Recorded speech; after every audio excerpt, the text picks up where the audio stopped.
Welcome to This Week, where I discuss what I believe is important for individual investors to consider over the next 5 to 10 business days before they make their investment decisions.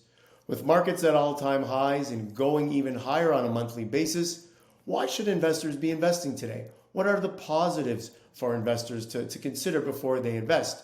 At the same time, what are the negatives, potential pitfalls for investors to consider as well? And finally, Chinese stocks. Many of them are trading significantly lower as of late.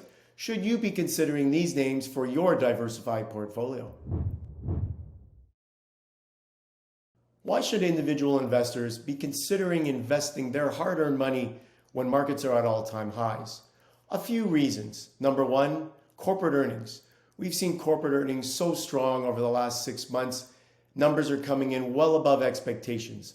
A lot of company stocks are surging in the markets today, giving us really good potential going forward, setting us up for a fantastic 2021.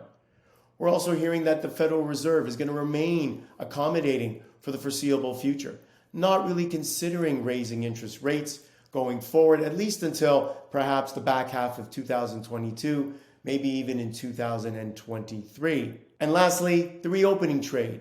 As companies come back online, as business gets back to usual, as people come out of their homes and begin to travel and go out into the world and see new things once again and spend their hard-earned money at restaurants or festivities of any kind, this is what's driving our economy today and causing or helping these companies to have fantastic earnings. So those three reasons, in my opinion, are a reason for everybody to be excited about investing today. As with most things in life, there are always pitfalls or unfortunately negatives to everything.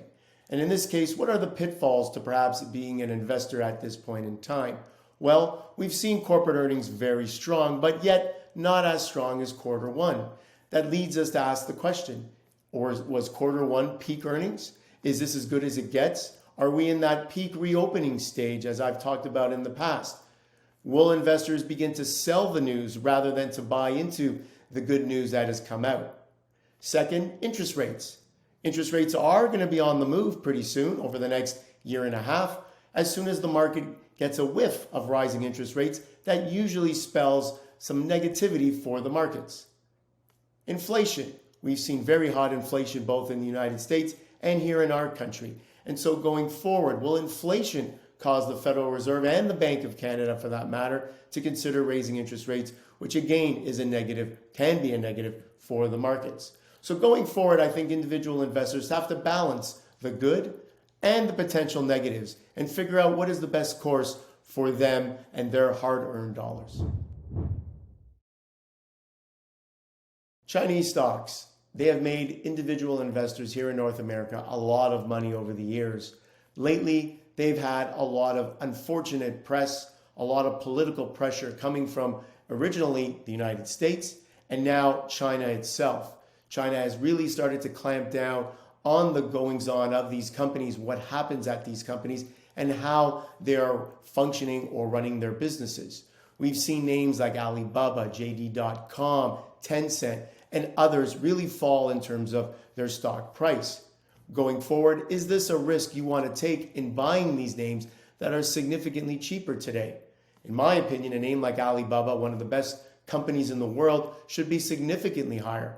But are you willing to risk the political risk that goes along with owning some of these names?